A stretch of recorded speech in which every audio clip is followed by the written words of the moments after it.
Hallo, werte Freunde des gepflegten Zombie-Gemetzels. Wir haben da eine neue Basis gebaut. Hier ist sie. Wir nennen sie den Stahlkoloss. Ja, spricht für sich viel Stahl. Mega viel Stahl mussten wir hier bauen. Nicht nur für das Gebäude selbst, sondern auch für die unzähligen Stämme, die da rundherum platziert wurden.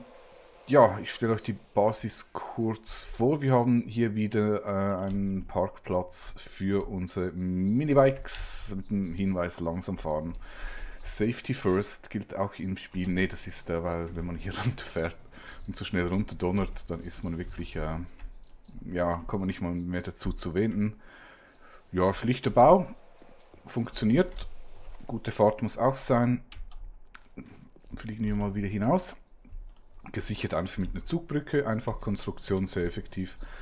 Dann haben wir natürlich wie immer den Garten hier drüben, ja, ein Wäldchen, das ist eher dekorativer Natur. Aber was euch sicher mehr interessiert, ist die Basis selber. Ich fliege mal ein bisschen rum. So, wir haben eigentlich 1, 2, 3, 4 Verteidigungsperimeter. Das Zentrum, ich ziehe mir schnell den Mantel über, damit nicht immer dieses Friergeräusch kommt. Das Zentrum ist eine Kampfplattform, so haben wir uns das gedacht. Die ist in der Mitte und schwebend. Und die Idee ist, wenn wir hier in der Mitte stehen, dass die Zombies dann natürlich zu uns gerannt kommen und sämtliche Verteidigungsperimeter durchlaufen müssen. Geschützt ist das Ganze hier noch mit Schrottflintentürmchen in alle Richtungen und meine geliebten Schnetzel ganz in der Mitte. Drumherum dann sehr viele Stacheln. Stacheldraht einfach genau dort, wo die Elektrzäune durchziehen. Ich zeige euch schnell die Verkabelung. Das müsste hier drin sein. Genau, dafür brauche ich das Wire Tool. So, ziehen wir wieder runter. Et voilà.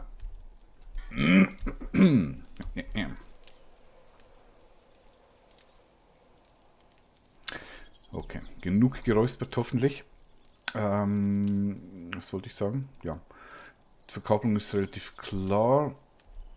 Jeweils von den Switches, dann die blauen, das sind die Stromanschlüsse. Hier ist mal wieder ein Bug, da zieht das Kabel runter. Naja, das sind immer so Dreiecke rundherum bei jedem einzelnen Durchgang. Einfach zu sehen, das heißt, ein Zombie muss zweimal durch ein Stromnetz durchgehen und nimmt dann entsprechend Schaden. Ja, das ist eigentlich schon in anderen Bass dasselbe Design, das heißt, die Zäune, Emitter, die sind jeweils eingepackt in diese Säulen, wo sie sicher sind. Hopefully. Gut, was gibt es noch zu sagen? Verteidigungsperimeter 1 im Zentrum mit den Schnetzlern. Dann haben wir sehr viele von diesen Stacheln einfach gesehen, weil bei dieser großen Zombie-Masse, die da kommt, muss etwas her, das ein bisschen länger hält. Klar, die Spikes hier draußen, die machen deutlich mehr Schaden, aber die sind auch sehr schnell hinüber. Und ich weiß nicht, wie viele Zombies das wir jetzt hatten in der letzten Nacht. 2, 3, 400, keine Ahnung. Das ist einfach zu schnell weg und da halten die Spitzenstämme doch deutlich länger. Ja, es ist eigentlich ein simples Design. Wir haben es bereits ausgetestet. Ja, ich war jetzt nicht so wirklich zufrieden. Ich muss mal gucken, ich habe es aufgenommen. Ich werde es dann sicher auch noch online stellen, wenn ich da das Einverständnis von meinen Mitspielern habe, weil wir da am Rumplappern sind. Ja, schaut es euch selber an. Also es ist schon so, es waren etwa 20 Polizisten und noch sehr viel kleines Gedöns dazu. Das Hauptproblem meiner Meinung nach war eigentlich, ich schreibe nochmals runter, wenn man hier auf dieser Plattform ist, man hat wirklich eine schlechte Übersicht, was hier abgeht, weil man doch einen ziemlich eingeengten Blickwinkel hat. Das hat mir nicht so gefallen, also man kann nicht schon frühzeitig rumballern. Ich gehe hier mal nach oben, dann könnt ihr noch das Innenleben anschauen, während ich noch auf die anderen Schwachstellen aufmerksam mache.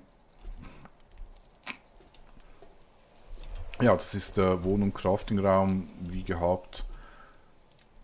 Eigentlich nichts Spezielles, kennt man ja schon. Nach hinten habe ich noch, wir haben hier noch einen Durchgang gebaut. Hier geht es einfach in die Mine runter, damit man auch in der Nacht schön buddeln kann. Muss ich jetzt auch nicht im Detail zeigen. Auch gesichert über 2 Zugbrücken, die wir hochziehen. Ja, und das andere, was mir auch hier länger weniger gefällt, sind diese, wie nennt man das, Balustraden, oder? Da sieht man, die sind weggeballert. Die halten einfach zu wenig auf. Und wenn die Polizisten unten sind am Rumspucken, dann sind sie ziemlich schnell tot. Da muss was Stabileres her. Werden wir berücksichtigen im nächsten Design. Ja, und sonst, was gibt es noch? Ein bisschen Komfort. Hier ist das Büro. Von hier aus gebe ich jeweils Anweisungen, was zu tun ist. Machen wir noch ein bisschen Stahl, machen wir noch ein bisschen Beton, so wie es sich gehört. Und ich schaue in der Zwischenzeit ein bisschen TV. Läuft zwar nichts mehr in der Zombie-Apokalypse, aber geht ja ums Prinzip. Wenn man aufs Dach hinauf geht, hat man noch hier eine Dusche. Ja, muss sein, Klo. Ja, ist natürlich alles Design für Elefants. Ist klar, braucht man nicht wirklich, genauso wie ein Schlafzimmer. Auch nicht so wichtig. Und die Terrasse, da haben wir noch nichts gemacht. Mal gucken, ob wir da noch irgendeinen Pool hinbauen oder so. Was allerdings der Fall ist, wir haben bereits eine neue Idee für eine neue Basis, weil diese nicht so überzeugt hat in der Blutmond-Nacht. Sie war okay, wir haben überlebt, alles schön gut, aber ich denke, das geht besser und deshalb haben wir uns etwas Neues überlegt. Es gibt dann eine neue Basis, die werde ich dann auch vorstellen, sobald sie fertig ist. Ja, bis dahin lassen wir es mal hier beim Stahlkoloss. Gehen wir nochmals in die Totale, damit man alles wunderschön sieht. Festung Nummer 3 war das jetzt, glaube ich. Blutmond-Nacht überlebt auf maximal Schwierigkeitsgrad mit maximaler Anzahl Zombies. Wir werden jetzt aber eine neue Basis bauen. Lasst euch überraschen, ich will noch nichts dazu sagen. Es wird etwas ziemlich Neues werden vom Design her. Ich bin gespannt, ob das funktionieren wird und freue mich natürlich, wenn ihr dann wieder reinschaut. Schreibt eure Kommentare rein, vielleicht habt ihr selber noch Ideen oder gute Tipps, die man berücksichtigen kann für eine nette Basis, die die Horden überlebt. Ja, bis dahin sage ich wie immer Tschüss.